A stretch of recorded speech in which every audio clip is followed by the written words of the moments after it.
నారాయణం నమస్కృత్య నరం చైవ నరోత్తమం దేవీం సరస్వతీం వ్యాసం తతో జయముదీరయేత్.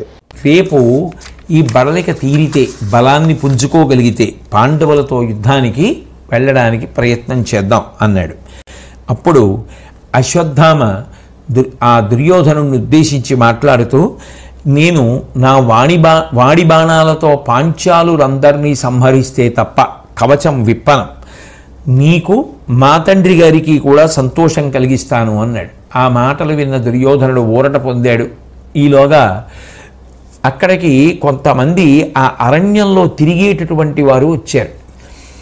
అంతకుముందే ఈ దుర్యోధనుణ్ణి వెతుక్కుంటూ ధర్మరాజు గారు, భీముడు మొదలైనటువంటి వారు ఆ ప్రాంతం అంతా తిరిగారు. కానీ ఎక్కడ కనపడలేదు. జలస్తంభన విద్యని ఉపాసించి నీటి మడుగు లోపల ఉన్నాడు కదూ, కనపడలేదు. వాళ్ళప్పుడు అక్కడ అడవులలో తిరిగే వారిని కొంతమందిని పిలిచి, మీకు ఈ అడవిలో తిరగడం అలవాటు కదా, ఇక్కడ ఎక్కడో దుర్యోధనుడు తప్పించుకున్నాడు, మీకేమైనా కనపడితే మాకు చెప్పండి అన్నారు. వారు ఆ మడుగు దగ్గరికి వచ్చేటప్పటికీ ఈ దుర్యోధనుడు మిగిలిన ముగ్గురు వీరులతో మాట్లాడడం వాళ్ళకి అర్థమైంది.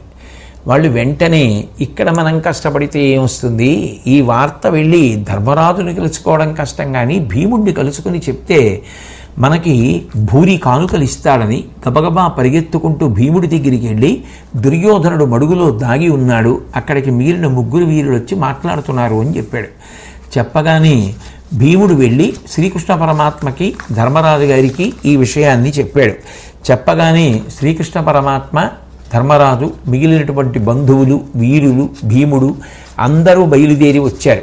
ఆ బయలుదేరి వచ్చేటటువంటి సమయంలో ఇక అక్కడ ఉంటే ప్రమాదకరం అన్న ఉద్దేశ్యంతో కృతవర్మ, అశ్వత్థామ మొదలైనటువంటి వారందరూ తప్పుకుని వెళ్ళిపోయారు. ఒక్క సంజయుడు మాత్రం వింటున్నాడు. అటువంటి సమయంలో శ్రీకృష్ణ పరమాత్మ ధర్మరాజును ఉద్దేశించి ఒక మాట అన్నారు. చొరరాదు మనుజులకు ఎవ్వరికిని ఈ జలము కౌరవ క్షితిపతి నిర్భర మాయా సంరక్షాభరితంబై కాన వీతభయుడు ఆతండున్. ఈ నీళ్లలో దుర్యోధనుడు దాక్కున్నాడు. నీళ్లలో ఉన్నాడు కాబట్టి ఎవరికీ పైకి కనపడే అవకాశం లేదు, ఇందులో ఉన్నాడు అని అంటే ధర్మరాజు ఆ దుర్యోధనుణ్ణి చూసి అంటున్నాడు, అని వెండియునా పతి కురుజననాథు గురించి పలుకు, శక్రుడు తోడై చనుదించనేని పోవచ్చునే నాచే తప్పి ఇందు చొచ్చిన తనకున్. ఆ దేవేంద్రుడే సహాయంగా వచ్చినా కూడా ఇప్పుడు ఈ మడుగులో దాక్కున్నటువంటి ఈ దుర్యోధనుడు ఉన్నాడే, ఆ దుర్యోధనుడు నా నుంచి తప్పించుకోవడం సాధ్యం అవుతుందా అని అంటుంటే శ్రీకృష్ణ పరమాత్మ అన్నారు, ఓ ధర్మరాజా, మాయతో కూడుకుని ప్రవర్తించేటటువంటి వాళ్ళు, దుర్మార్గమైనటువంటి మనస్తత్వంతో, మోసపు పద్ధతులతో అవతల వారిని మట్టు పెట్టాలని ప్రయత్నించేటటువంటి వాళ్ళని ధార్మికమైనటువంటి మార్గంలో జీవించాలని కోరుకోవడం యుక్తమైనటువంటి విషయం కాదు. కాబట్టి అటువంటి మాయతోనే విరోధుల్ని కూడా మట్టు పెట్టాలి. ఇత పూర్వం దైత్యులను సంహరించేటప్పుడు విష్ణువు, ఇంద్రుడు కూడా మాయోపాయాలను పాటించడం, జయించడం అందువలననే జరిగింది. హిరణ్యకశిపుణ్ణి, వృత్రాసురుణ్ణి చంపినటువంటి విధానం నువ్వు విన్నావు కదా. రావణాసురుడు హోమాదులను చేస్తుంటే రామచంద్రమూర్తి వాటిని భంగం చేయించి మరీ రావణ సంహారం చేయించారు కదా. కాబట్టి నువ్వు ఈ దుర్యోధనుణ్ణి బయటికి తీసుకొచ్చేటటువంటి విషయంలో మాయాపద్ధతినే అనుసరించాలి తప్ప వేరొక మార్గంలో వెడితే కపటి, ఆయన లొంగే అవకాశం ఉండదు అని చెప్తూ అటువంటి మార్గంలో వెళ్ళి దుర్యోధనుడు బయటికి వచ్చేటట్టుగా చూడు అంటే ధర్మరాజు గారు ఆ మడుగులో దాక్కున్నటువంటి దుర్యోధనుడిని ఉద్దేశించి మాట్లాడుతున్నారు.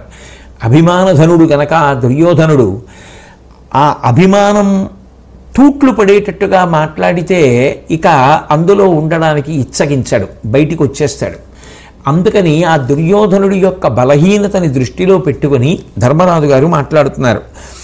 ఇటు తగునే సుయోధన మహీవలయంబున ఇట్టి దైన్యమెచ్చట విన చూడ కల్గెని, అసంఖ్యులు రాజులు నీకుగాగ చచ్చుటయును, బంధుమిత్రులు, విశుద్ధ చరిత్రులు, పోరనట్లు త్రుంగుటయును చూచి ఏటికి కృంకితి నీళ్లను చావు తప్పుని.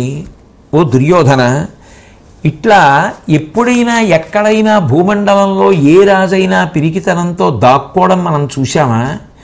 నీ కోసమని చెప్పి యుద్ధం చేయడానికి ఎందరో రాజులు వచ్చారు, వాళ్ళందరూ మరణించారు. పెద్దలు ఎందరో వచ్చారు, వాళ్ళందరూ మరణించారు. నువ్వు మాత్రం వాళ్ళందరూ మరణించిన తర్వాత నీళ్లలో దాక్కోవడానికి ప్రయత్నిస్తున్నావు. ఇది నీచమైనటువంటి విధానం కాదా? కొడుకులు తమ్ములు కలన ఘోరపు చావులు సావజూచి ఎట్లొడబడి నీదు బుద్ధి ఎడలోముటకై విను రాజరాజ ఇమ్మడుగున కీడ్చి తెచ్చే విధి మానము ప్రాణము కంటే చాలా నెక్కుడగుట చెప్పగా వినవుకో కడు నీచిత పొంది తక్కట. ఓ దుర్యోధన, నీ కుమారులు చనిపోయారు, తమ్ముళ్ళు చనిపోయారు, బంధువులు చనిపోయారు, స్నేహితులు చనిపోయారు. ఇప్పుడు నువ్వొక్కడివి మాత్రం నీ శరీరం దక్కించుకోవడం కోసం ఈ మడుగులో ప్రవేశించి దాక్కున్నావా? ఇంత అభిమానం లేని పని చెయ్యడానికి నీకు ఎలా మనసు ఒప్పిందయా? అభిమానం ప్రాణం కన్నా గొప్పది కదా, అది నిలబెట్టుకోవడానికి ప్రయత్నించాలి కదా. పాండురాజు యొక్క కుమారుల యొక్క భుజ విజృంభణాన్ని తట్టుకోలేక దుర్యోధనుడు చెట్ట చివర ఒక మడుగులో దాక్కుని ప్రాణాలు దక్కించుకునే ప్రయత్నం చేశాడని రేపు లోకులు చెప్పుకుంటే నీకు అది అపకీర్తి కారణం కాదా? నువ్వు ఇటువంటి పని చెయ్యొచ్చా? ఆ కర్ణ, శకుని, దుశ్శాసనాదుల్ని నమ్ముకుని ఆ రోజు మాట్లాడకూడని మాటలన్నీ మాట్లాడి ఇప్పుడు చిట్ట చివరికి వచ్చేటప్పటికీ ఇలా మడుగులో దాక్కున్నావు. వాళ్లతో కలిసి కుట్ర చేసినప్పుడు ఏ అనుమానం లేకుండా మనం విజయం సాధిస్తామనుకున్నావు. కానీ నీ అంచనాలు తలక్రిందులు అయ్యేటప్పటికీ వాళ్ళు పోగా నువ్వు దాక్కోవడానికి ప్రయత్నిస్తున్నావు. నీ శక్తి ఎటువంటిదో చూశాం మేము. నువ్వు ఇప్పుడు మాకు దొరికావు కాబట్టి నువ్వు ఎక్కడికి పారిపోవడానికి అవకాశం లేదు అని మము నోర్చినం పృథివియంతయు నేలగవచ్చు నీవు చచ్చిన సురసత్మ సౌఖ్యములు చేకూరు రెండు తెరంగులందు నొప్పనియది లేదు తాగ నగుబాటకు ప్రాణము చేటు తెచ్చుకోల్విను మము నీ ఎదుర్పదగు వేయు విధంబుల చాటి చెప్పెదన్. ఒకవేళ దుర్యోధన, నువ్వు మమ్మల్ని కానీ ఎదిరించి ఇప్పుడు యుద్ధంలో ఓడించగలిగితే భూమండలాన్ని ఎలుకోవచ్చు, లేదు మా చేతులలో నువ్వు మరణిస్తే వీరస్వర్గాన్ని అలంకరించుకోవచ్చు. ఈ రెండిటిలో ఏ పద్ధతిని అనుసరించినా ఉత్తమమే. నువ్వు మమ్మల్ని గెలిచి భూమిని పొందినా మంచి పద్ధతే, ఒకవేళ మా చేతిలో నువ్వు సంహరింపబడి వీరస్వర్గాన్ని పొందినా మంచి పద్ధతే.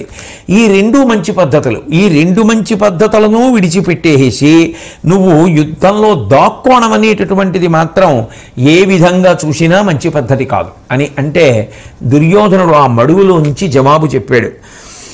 నరుడు ప్రాణభయంబుబరయుట అరుదయ్యా వినుము తెల్లంబుగా మనుజనాథ రథవాహ సారథి రహితుండనగుటను బాణాది హేతి సంపదలు లేమి పరివార శూన్యత వాటిల్లుటను బంధుమిత్ర సహాయులు మిడి అడంగ చచుటయును పోట్ల నొచ్చి మేనును డప్పికూరి చిత్తంబున బోరి కెలయ కునికి చేసియు తొలగితి ఉదిగి సెదతేర్చుకొని రణమునకు ఉదీర్ణ వృత్తి వచ్చువాడను నీవు మీవారు విశ్రమింపుడంతకు మరి రెండు సొంపు సూపా. ఓ ధర్మరాజా, ఇన్ని మాటలు మాట్లాడుతున్నావు కదా, ఏ మనుష్యుడికైనా లోకంలో ప్రాణభయం ఉంటుంది కదా, అటువంటి ప్రాణభయం నాకు కూడా ఉంటుంది కదా. నా వారన్నవారు ఇప్పుడు ఎవ్వరూ లేరు కదా, నాకు రథం లేదు, కవచం లేదు, ధనస్సు లేదు, బాణములు లేవు, పరివారం లేరు, సైన్యం లేదు, ఉన్నవాడనా ఒంటివాడను, బాగా అలిసిపోయాను, ఒంటికి ఆయుధాల యొక్క దెబ్బలు తగిలాయి, విశేషమైన దాహం వేస్తోంది, నీరసంగా ఉన్నాను. అటువంటి సమయంలో ఈ మడుగులో నేను దాక్కున్నాను. అంత మాత్రం చేత పిరికివాడనయ్యానని కాదు, విశ్రాంతి తీసుకొని బయటికి వస్తాను. వచ్చిన తర్వాత మీతో యుద్ధం చేస్తాను. మీరు కూడా వెళ్ళి విశ్రాంతి తీసుకోండి. విశ్రాంతి తీసుకొని అందరం సంతోషంగా ఉన్నాక మళ్ళీ యుద్ధం చేద్దాం అంటే ధర్మరాజు గారు అన్నాడు, మేము మా అలసట తీరిపోయేటట్టుగా విశ్రాంతి తీసుకున్నాం, నీకోసమే వెతుకుతున్నాం. వెతగ్గా నువ్వు మాకు ఇప్పటికి కనపడ్డావు, మా అలసట తీరిపోయింది కాబట్టి ఇక నువ్వు యుద్ధానికి సన్నద్ధమై బయటికి రా అన్నారు. అంటే ఆ దుర్యోధనుడు అన్నాడు, దేనికి యుద్ధం చేయాలి? ఎవరి కోసమైతే నేను రాజ్యాన్ని ఆశిస్తున్నానో, ఎవరి కోసమైతే ఈ భోగాలన్నీ పొందాలనుకుంటున్నానో ఆ కుమారులు లేరు, ఆ తమ్ముళ్ళు లేరు, ఆ పరివారము లేదు, ఆ పెద్దలు లేరు. ఇక దేనికి యుద్ధం చేయాలి మీతో నేను? ద్రుపద తనూజులను గెలిచి దౌర్బల సంపదనుల్లసిల్లి మిమ్ము అపజిత దర్పహీనులగునట్లుగా చేసి సమస్త భూపతిత్వ పదము కంటినేమియో వృధారభ సంబదింపుగాదు. కర్ణు పడుట భీష్ములేమిని గురుండు మృతుండకుటన్ ధరాధిప. ఓ ధర్మరాజా, నిజంగా నేను ఇప్పుడు ఆ ద్రుపద కుమారులందరినీ కూడా నాకున్నటువంటి భుజపరాక్రమంతో యుద్ధం చేసి ఓడించి మీ సోదరులందరినీ కూడా మట్టుపెట్టి రాజ్యాన్ని పొందినప్పటికీ కూడా ఇప్పుడు ఆ రాజ్యాన్ని నాతో పాటు సంతోషంగా అనుభవించడానికి స్నేహితులా, తమ్ముళ్ళా, కొడుకులా, పెద్దవాడైనటువంటి భీష్ముడా, ద్రోణుడా, కర్ణుడా ఎవరున్నారు? దీనికోసం ఆ రాజ్యం కాబట్టి నాకు అక్కర్లేదు. మెట్ట వేదాంతం తప్ప ఇవన్నీ ముందు తెలియవు. మరి ఇందాక ఎలా చెప్పాడు? సంజయుడితో మాట్లాడుతున్నప్పుడు నేను ఇక్కడి నుంచి తప్పించుకుంటాను, సమయం చూస్తాను, సందర్భం చూస్తాను, మళ్ళీ అందరినీ కూడగట్టుకుంటాను, అప్పుడు విజృంభిస్తాను, పాండవుల్ని మట్టు పెడతాను. మరి ఆ మాటలు ఎలా వచ్చాయి? ధర్మరాజు గారు తానున్న ప్రదేశాన్ని కనిపెట్టి వచ్చి మాట్లాడితే ఈ జవాబులు ఎలా వచ్చాయి? అంటే ఎప్పటికీ ఏది చూస్తే అది మాట్లాడుతుండడం. వైరాగ్యం ఉన్న వాళ్ళే మాట్లాడుతున్నాడు.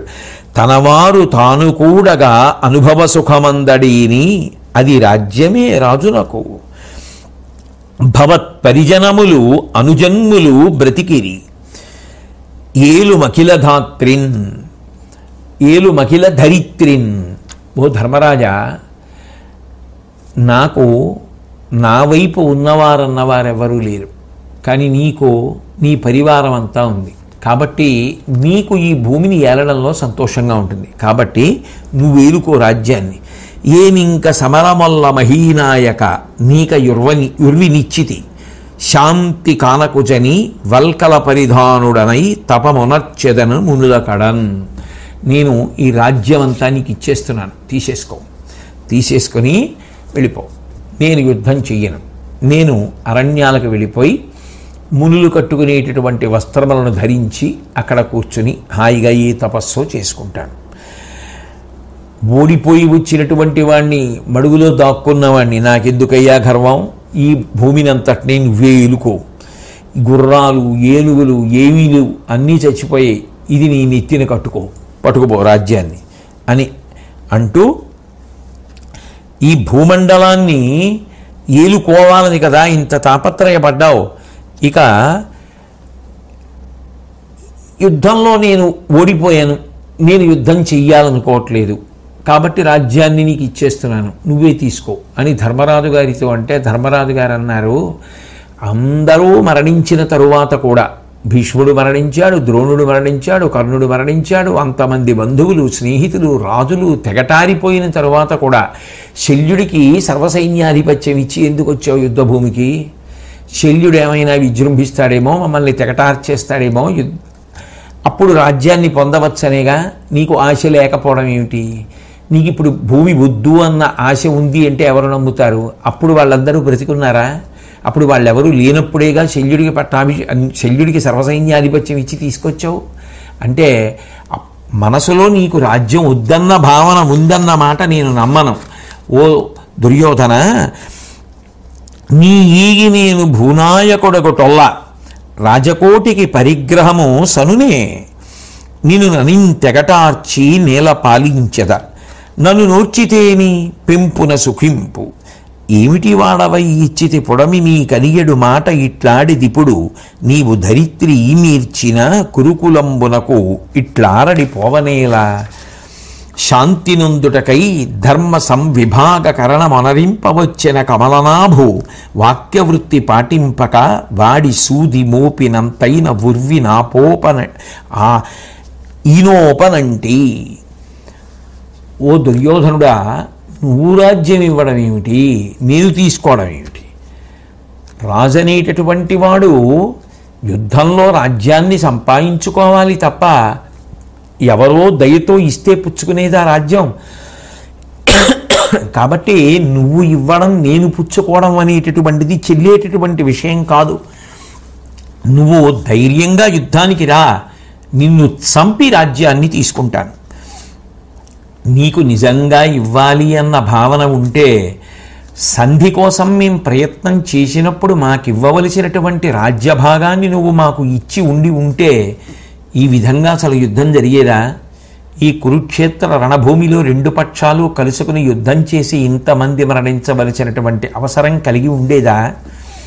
ఆనాడు సాక్షాత్ శ్రీకృష్ణ పరమాత్మ సంధి కోసం ప్రయత్నం చేసి మీ సభకి వస్తే సూది మోపినంత రాజ్యం కూడా ఇవ్వను అని చెప్పావు. దాని వలనే కదా ఇంత యుద్ధం జరిగింది, దాని వలననే కదా ఇంతమంది మరణించారు.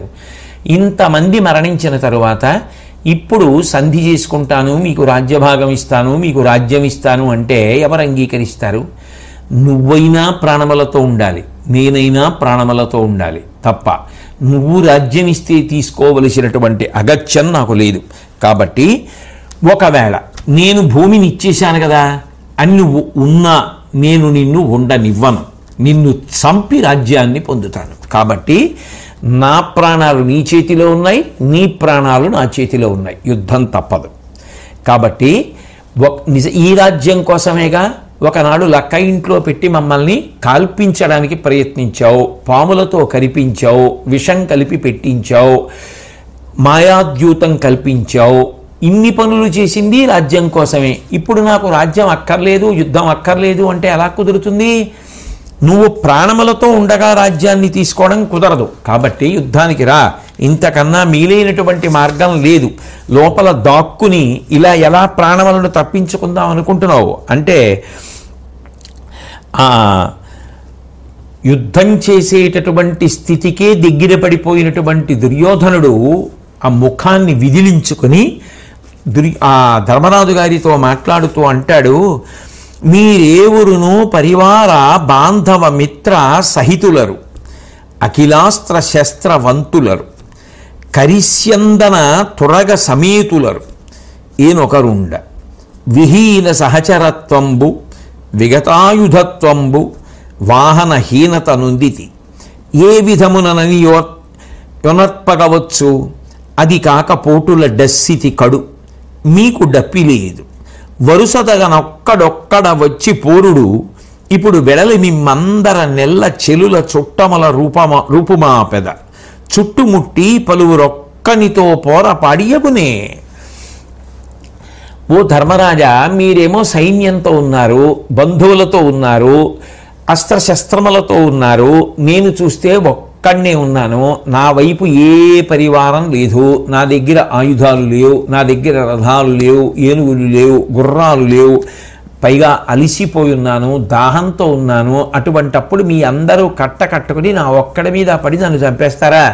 ఓ పని చెయ్యి, ఒక్కొక్కరు రండి, నేను కూడా ఒక్కడిని కాబట్టి యుద్ధం చేస్తాను, మిమ్మల్ని మీ స్నేహితులు బంధువులు అందరితో కలిపి చంపేస్తాను, అందులో సందేహం లేదు. కానీ ఒకడి మీదకి ఇంతమంది రావడం న్యాయం కాదు కదా. ఇప్పుడు ధర్మం మాట్లాడుతున్నాడు, అది విచిత్రం. కాబట్టి మీరు ఒక్కొక్కరుగా రండి, వస్తే నాతో యుద్ధం చేద్దరు కానీ అంటే ధర్మరాజు గారు దుర్యోధనుడితో మాట్లాడుతూ, వలసిన అస్త్రశస్త్రములు వాహనముంగును ఒక్కరుండనింగలన జయించువాడు, అతని గర్వము నీ వడగించితేని ఈ ఇల సకలంబుగైకొని వహింపుము రాజ్య విభూతి, వాడు నిన్ తలపడి పోరు చుట్టములను తక్కటి వారలు నిలిచి చూడగన్. ఓ దుర్యోధన, నువ్వు మా అందరితో కలిసి యుద్ధం చెయ్యక్కర్లేదు, నీకు అస్త్రములు ఇస్తాను, శస్త్రములు ఇస్తాను, నీకు కావలసినటువంటి కవచాలు ఇస్తాను, అన్నీ ఇస్తాను. నువ్వు మాలో ఎవరో ఒక్కడితో యుద్ధం చేయి చాలు. ఇక్కడ చుట్టాలు బంధువులు స్నేహితులు అందరూ చూస్తుండగా నువ్వు ఎవరో ఒక్కడిని కోరుకుని వాడితో యుద్ధం చేయి, వాడిని నువ్వు చంపేస్తే ఈ రాజ్యం అంతా నువ్వు వీలుకో.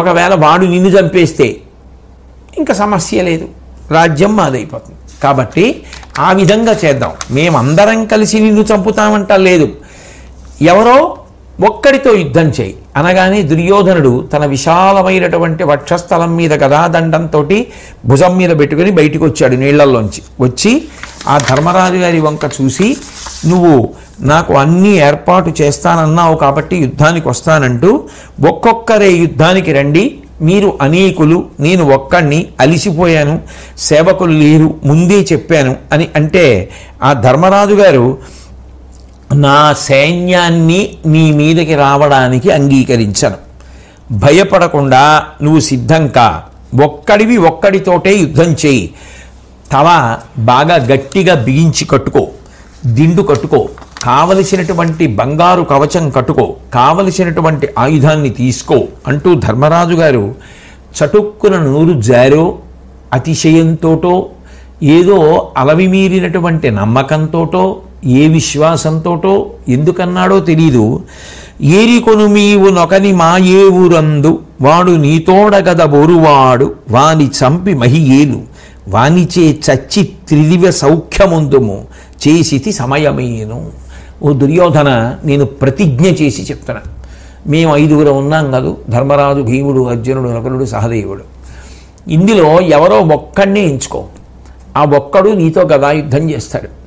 ఆ గదాయుద్ధంలో నువ్వు ఎవరిని కోరుకున్నావో వాడిని ఓడించేస్తే ఈ రాజ్యం అంతా నువ్వు వేలేసుకో. ఒకవేళ నువ్వు చచ్చిపోతే వీరస్వర్గాన్ని అలంకరించు అని చెప్పిన తర్వాత వెంటనే దుర్యోధనుడు మహా ఉత్సాహంతో బంగారుమయమైనటువంటి కవచాల్ని తన శరీరానికి తొడుక్కుని మేరుపర్వతం ఎలా ఉంటుందో అలా నిలబడి గద చేత్తో పట్టుకుని ఉన్నాడు. అప్పుడు శ్రీకృష్ణ పరమాత్మ ధర్మరాజుతో మాట్లాడుతూ, గదాయుద్ధానికి మా 5గురిలో ఎవరినైనా ఒకడిని రమ్మని నువ్వు ఇంత గొప్పగా చెప్పేశావు కదా, ఒకవేళ భీముణ్ణి వదిలిపెట్టేసి దుర్యోధనుడు ధర్మరాజా నిన్ను కోరుకున్నా, అర్జునుడిని కోరుకున్నా, నకుల సహదేవుల్లో ఎవరినన్నా కోరుకున్నా, ఏం చేస్తారు మీరు దుర్యోధనుడితో యుద్ధం? దుర్యోధనుడితో గదాయుద్ధం అంత బాగా చేయగలరా మీరు? మీరు చెయ్యలేరు నలుగురు. అప్పుడు మీ నలుగురిలో ఎవడో ఒకడు వెళ్ళి ఆ దుర్యోధనుడి చేతిలో ఓడిపోతే రాజ్యం అంతా ఇచ్చేస్తావా దుర్యోధనుడికి? మరి ప్రతిజ్ఞ చేస్తున్నానని ఎలా మాట్లాడేశావు? మా 5గురిలో ఎవడో ఒకడిని తీసుకో అన్నావే, వాడు సహదేవుడిని రమ్మంటే అంతవరకు ఎందుకు నిన్నే రమ్మంటే చేస్తావా ఆ దుర్యోధనుడితో కదా యుద్ధం? ఏం మాట్లాయా ఇది? ఒకరిని చంపితే నీ సకలోర్వియుకైకొనుమంట నీవు మున్శకునికి మాయజూదమున సంపదలెల్ల త్రయోదశాబ్ద భోగ్యకృతి నమర్చియొడ్డినటులైనది పందెపు కయ్యమయ్యే శత్రుకులము నెల్ల దుఃఖపడి త్రుంచుట తాదుది పందెమాడిని. ఏం పనులయ్యా ధర్మరాజా? ఒకప్పుడు 12 సంవత్సరాలు అరణ్యవాసం, 1 సంవత్సరం అజ్ఞాతవాసం చేస్తామని చెప్పి వాళ్ళ సభకి వెళ్ళి శకునితో జోదమాడి ఓడిపోయి వచ్చావే, అలా ఉంది. నీ కోసమని చెప్పి యుద్ధం చేసి ఎందరో రాజులు చచ్చిపోయారా, స్నేహితులు చచ్చిపోయారా?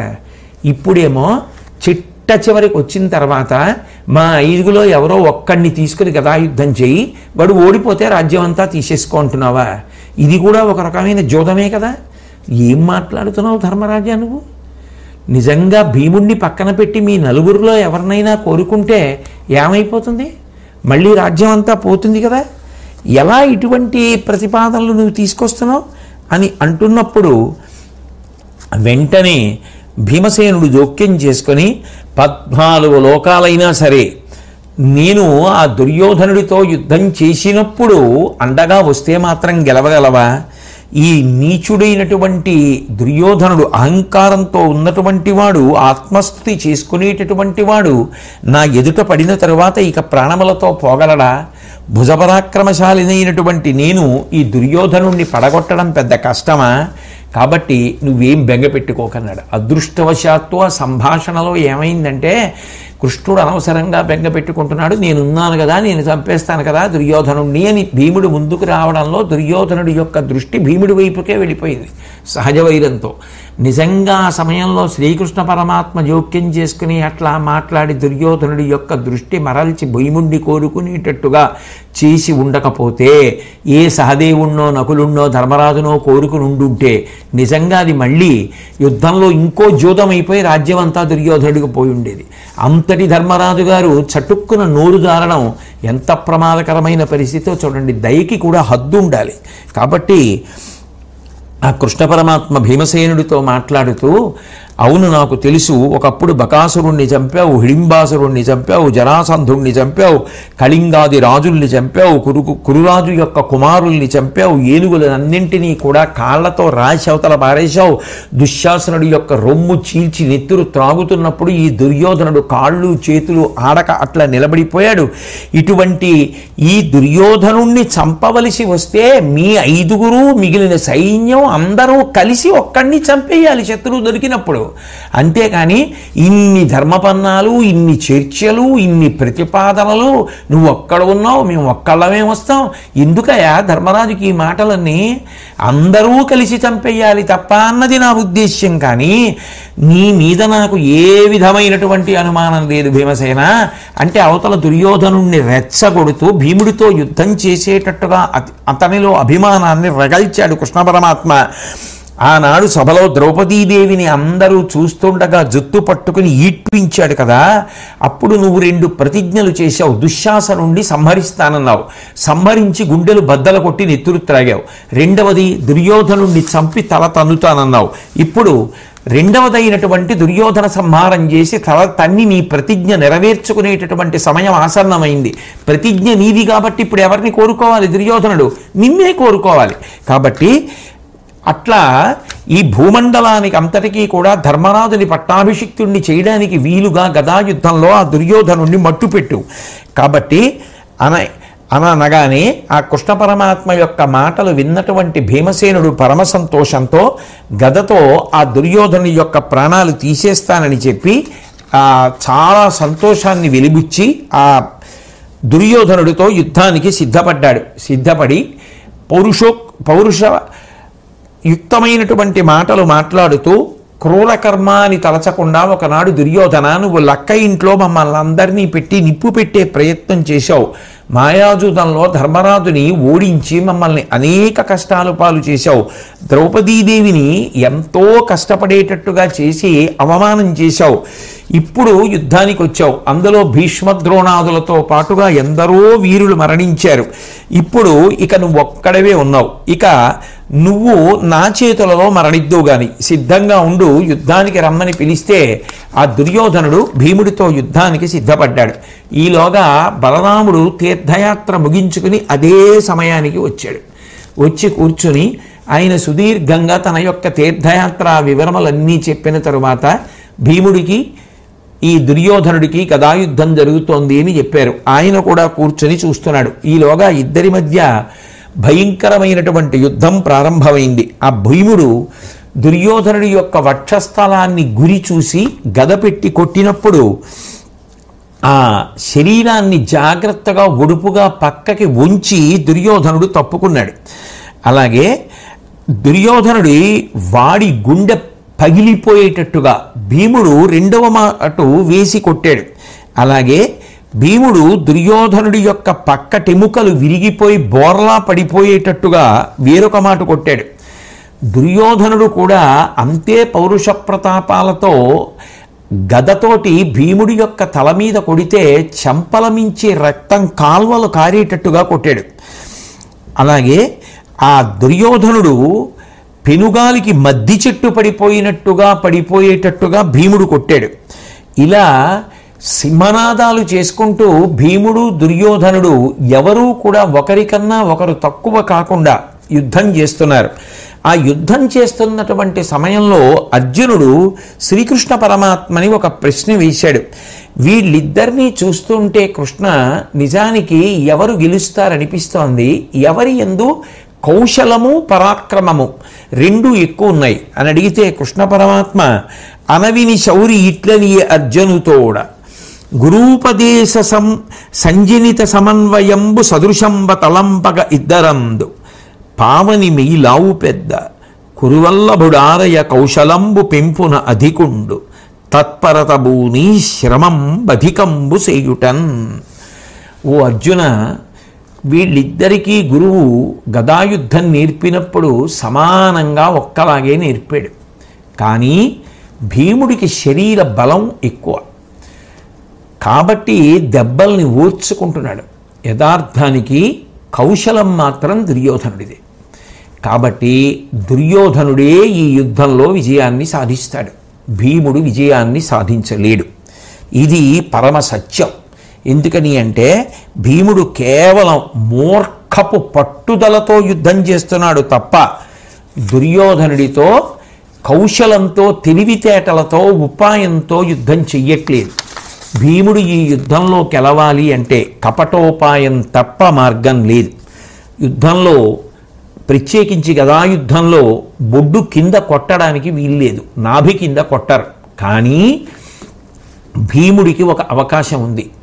ఇత పూర్వం ఆ సభలో ప్రతిజ్ఞ చేసి ఉన్నాడు, నేను దుర్యోధనుడి యొక్క తొడలు విరగ్గొడతాను అని. ప్రతిజ్ఞాపాలనము అన్న మిష పెట్టి భీముడు దుర్యోధనుడి యొక్క తొడలు విరగ్గొట్టేయాలి. తన గదాదండంతో దుర్యోధనుడి యొక్క తొడలు విరగ్గొట్టి నేల మీద పడిపోయేటట్టు చేస్తే భీముడు గెలుస్తాడు.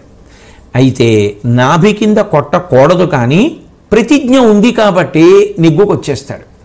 అట్లా కొట్టాలి తప్ప నిజంగా యుద్ధమే చేస్తే భీముడు గెలవడం. ఎందుకని అంటే 13 సంవత్సరములు భీముడికి సాధన లేదు. అరణ్యవాస కాలంలో, అజ్ఞాతవాసంలో గదాయుద్ధాన్ని భీముడు సాధన చెయ్యలేదు. దుర్యోధనుడు నిరంతర సాధన చేశాడు. నిజానికి భీముడి యొక్క ఉక్కు విగ్రహాన్ని తయారు చేయించి ప్రతిరోజు యుద్ధం చేసేవాడు. తన తొడలు భీముడికి అందకుండా ఉండడం కోసమని గాలిలో ఎగురుతూ శరీరాన్ని తిప్పుతూ రకరకాలుగా తప్పుకునేటటువంటి ప్రయత్నాలన్నీ 13 సంవత్సరములు నేర్చుకున్నాడు. అయినా భీముడు కొట్టినప్పుడు తగిలి తీరుతుంది. ఎందుకు తీరుతుంది అంటే ఒక్కటే కారణం, మైత్రేయ మహర్షి యొక్క శాపం ఉంది దుర్యోధనుడికి. నువ్వు ధర్మరాజాదులతో సంధి చేసుకుని ధార్మికంగా కలిసి బ్రతకడానికి ఇచ్చగించకపోతే యుద్ధభూమిలో భీమసేనుడి యొక్క గదాదండపు దెబ్బ తగిలి తొడలు విరిగి పడిపోతావని శపించాడు. మైత్రేయ మహర్షి యొక్క మాట నిజం అవ్వాలి. అందుకని భీముడు కొట్టినటువంటి దెబ్బ ఖచ్చితంగా దుర్యోధనుడి తొడలకి తగిలి పడిపోతాడు. అవతల శాపం నిజం కావాలి, భీముడి యొక్క ప్రతిజ్ఞ నిజం కావాలి. అప్పుడు గదాయుద్ధంలో నాభి కింద ఎందుకు కొట్టావు అంటే నీ ప్రతిజ్ఞ చేశాను కాబట్టి కొట్టానని చెప్పవచ్చు. కాబట్టి అర్జున ఒక పని చెయ్యి, ఆ యుద్ధంలో భీముడు నీ వైపు తిరిగినప్పుడు తొడలు చూపించి జ్ఞాపకం చేయి ప్రతిజ్ఞ అన్నాడు. అంటే మీరు కానీ అలా చేయకపోతే ధర్మం అని అదిగో ధర్మరాజు గారు చేసిన ప్రతిపాదనలో కట్టుబడి కూర్చుంటే చిట్ట చివరికి భీముడు ఓడిపోతాడు. ఓడిపోయిన తర్వాత దుర్యోధనుడికి రాజ్యం దక్కుతుంది. ఇంత యుద్ధము జరిగిన తర్వాత మీరు దుర్యోధనుడిని మహారాజుని చేసి చిట్ట చివరికి ఆయన మోచేతి నీళ్లు తాగి బ్రతకవలసిన పరిస్థితి ఏర్పడుతుంది. కాబట్టి ఆ భీముడు నీ వైపు తిరిగినప్పుడు సంజ్ఞ చేయమని చెప్పాడు. చెప్పగానే అర్జునుడు భీముడు తన వైపు తిరిగినప్పుడు తొడల మీద కొట్టి చూపించి దుర్యోధనుడి యొక్క తొడలు విరగ్గొట్టమని సంజ్ఞ చేశాడు. శ్రీకృష్ణుడు కూడా అర్జునుడికి అనుమతి తిరిగి చెప్పాడు. నేను సాధ్యమైనంత వరకు దుర్యోధనుణ్ణి పడగొట్టడానికి ప్రయత్నిస్తాను, నాభి కింద కొట్టకుండా చూస్తాను, సాధ్యం కాకపోతే కొట్టేస్తానన్నాడు.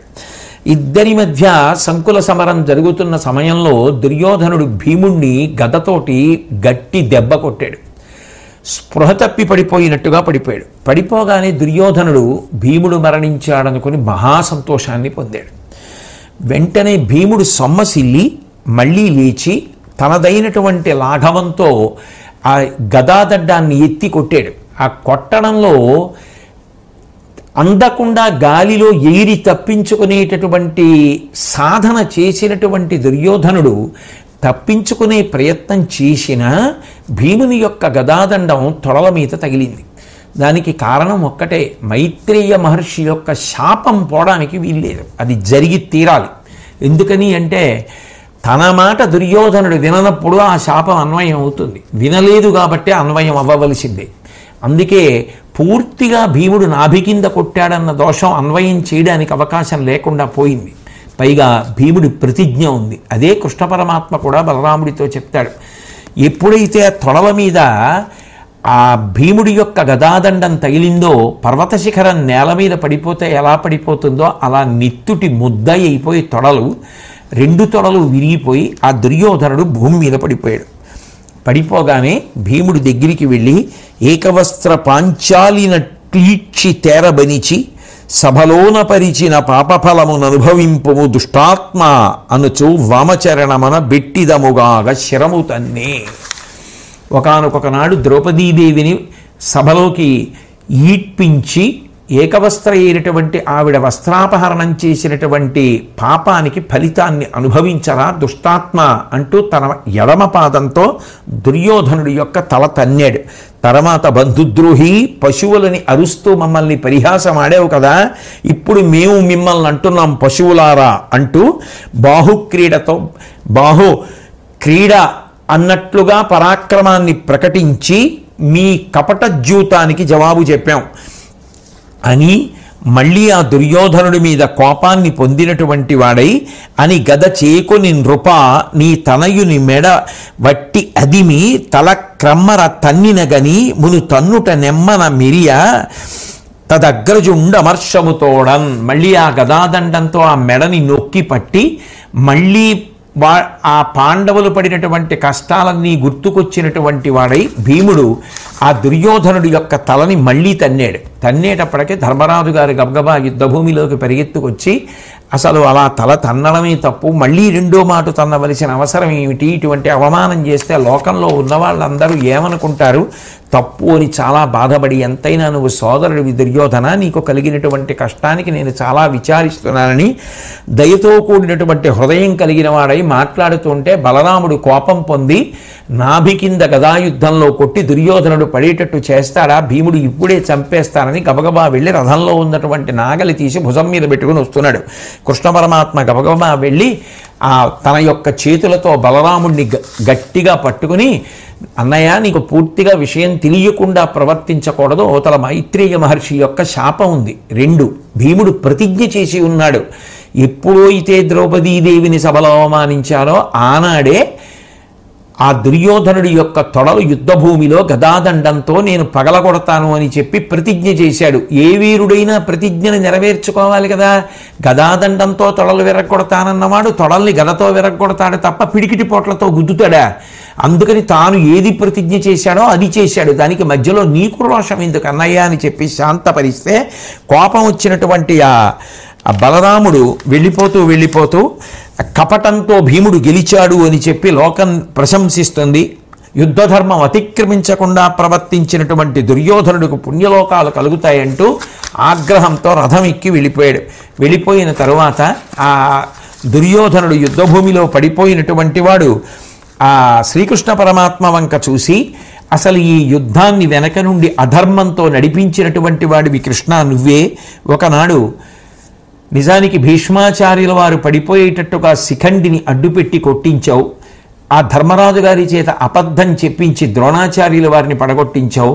రథచక్రం భూమిలోకి దిగబడిపోయి ఉండగా ఆగు అంటున్నా వినకుండా అర్జునుడి యొక్క బాణముల చేత కర్ణుణ్ణి పడగొట్టించావు.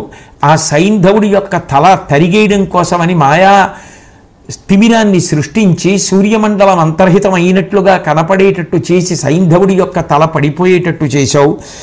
నిజానికి భూరిశ్రవుడు ఒక్కడే యుద్ధం చేస్తుంటే ఆ యుద్ధం చేస్తున్న భూరిశ్రవుడు ఒకరితో యుద్ధం చేస్తుంటే వేరొకరితో బాణప్రయోగం చేసి భూరిశ్రవుడు మరణించడానికి కారణమయ్యావు. ఇవాళ నాతో భీముడు ధార్మికంగా యుద్ధం చేయడానికి ప్రయత్నిస్తుంటే అర్జునుడిని పక్కకి తీసుకెళ్ళి మాట్లాడి తొడలు విరగొట్టమని సంజ్ఞ చేయించావు. ఇవన్నీ నువ్వు చేసినటువంటి పాపములు కావా? నీ వల్ల కాదా యుద్ధం ఇలా జరిగిందని అడిగితే జవాబు చెప్తూ కృష్ణ పరమాత్మ ఆయనకి ఏమీ చెప్పవలసిన అవసరం లేకపోయినా మహానుభావుడు ఆ దుర్యోధనుడికి జవాబు చెప్పారు. ఒకనాడు భీముణ్ణి పావులతో కరిపించినప్పుడు నీకు ఈ ధర్మం గుర్తు రాలేదా? విషాన్నం పెట్టినప్పుడు గుర్తు రాలేదా? లక్క ఇంటిలో పెట్టి పాండవుల్ని కుంతీదేవిని కాల్చి చంపేద్దాం అనుకున్న నాడు ధర్మం గుర్తు రాలేదా? లేకపోతే మాయాద్యూతాన్ని ఏర్పాటు చేసి పాండవుల యొక్క ఐశ్వర్యాన్ని అంతటినీ కొల్లగొట్టాలనుకున్న నాడు జ్ఞాపకం రాలేదా? ఋతుస్నాత అయినటువంటి ఆ ద్రౌపదీదేవిని సభకి ఈడ్పించి తెప్పించి వస్త్రాపహరణం చెయ్యాలనుకున్నప్పుడు తొడచరిచి నీ తొడ మీద కూర్చోమన్నప్పుడు ధర్మం జ్ఞాపకం రాలేదా? పాపంతో అహంకారంతో జ్ఞానులైనటువంటి వాళ్ళు పెద్దలైనటువంటి వారు చెప్పిన మంచి మాటలను తిరస్కరించి ప్రవర్తించినప్పుడు ధర్మం జ్ఞాపకం రాలేదా? ఇక నేను ధర్మం తప్పి యుద్ధం చేయించానంటున్నావు. భీష్ముడిని చంపడం కోసమే శిఖండి పుట్టాడు అన్నది లోకానికి అంతటికీ తెలిసి ఉన్నటువంటి విషయం. అది భీష్ముడే చెప్పింది, శిఖండిని అడ్డుగా పెట్టి అర్జునుడితో కొట్టించమని. ఇక ద్రోణాచార్యుల వారంటావా, ద్రోణుణ్ణి చంపడం కోసమే హోమకుండంలోంచి దృష్టద్యుమ్నుడు పుట్టాడు అన్న విషయం కూడా లోకానికి తెలుసు. వాళ్ళ యొక్క మరణములు ఏనాడో నిర్ణయం అయిపోయాయి. ఇక మీరందరూ కలిసి ఒక చిన్న పిల్లవాడు అభిమన్యుణ్ణి కపటంతో చంపేస్తే తండ్రి అయిన అర్జునుడు ప్రతిజ్ఞ చేసి సైంధవుడిని సంహరిస్తానంటే ఆ సమయంలో సైంధవుడి సంహారం అయిపోయేటట్టుగా ఆనుకూల్యత కల్పించడం దయాదృష్టితో సబబైన పని కాదా? అది ఏ విధంగా పాపం అవుతుంది, ఏ విధంగా అన్యాయం అవుతుంది? ఏది ఒకనాడు ఘోషయాత్రలో మీరందరూ ఆ గంధర్వులకు దొరికిపోతే అర్జునుడు మొదలైన వారు వచ్చి మిమ్మల్ని విడిపించారే, అప్పుడు నిజంగా పాండవులు మిమ్మల్ని ఏమైనా ఇబ్బంది పెట్టారా? కానీ మీరు మాత్రం వాళ్ళని ఎప్పుడూ ఇబ్బంది పెట్టలేదా? ఉత్తరగోగ్రహణంలో నిజానికి మీ అందరూ కూడా అర్జునుడి చేతికి దొరికిన సమ్మోహనాస్త్ర ప్రయోగం చేసి విడిచిపెట్టాడు తప్ప మిమ్మల్ని సంహరించేటటువంటి ప్రయత్నం చేశాడా? పాండవులు ఎప్పుడూ మీ పట్ల ధర్మానురక్తితోటే ఉన్నారు. మీరు మాత్రం ఎప్పుడూ పాండవుల్ని మట్టు పెట్టాలనేటటువంటి కపట బుద్ధులతోటే ఉన్నారు. దాని యొక్క చిట్ట చివరి ఫలితమే భీముడు చేసినటువంటి ప్రతిజ్ఞ నెరవేర్చుకొని నీ తొడలు వెరగొట్టడం.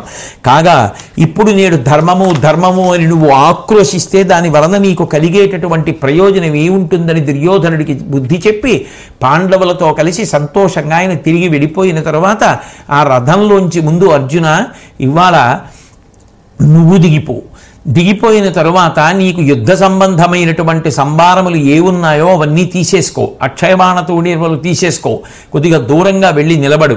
ఆ పైన ఉన్నటువంటి కపిధ్వజంలోంచి హనుమ భూత సంఘములతో కలిసి వెళ్ళిపోతారు. చిట్ట చివర నేను దిగుతానని చెప్తే అందరూ దూరంగా వెళ్ళిపోయిన తరువాత కృష్ణ పరమాత్మ కిందకి దిగారు.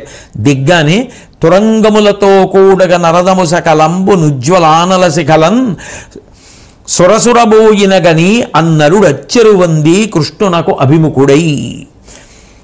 ఎప్పుడైతే కృష్ణ పరమాత్మ రథంలోంచి దిగిపోయారో ఆయన దిగిపోగానే ఆ రథం అంతా కూడా భగ్గున కాలిపోయింది.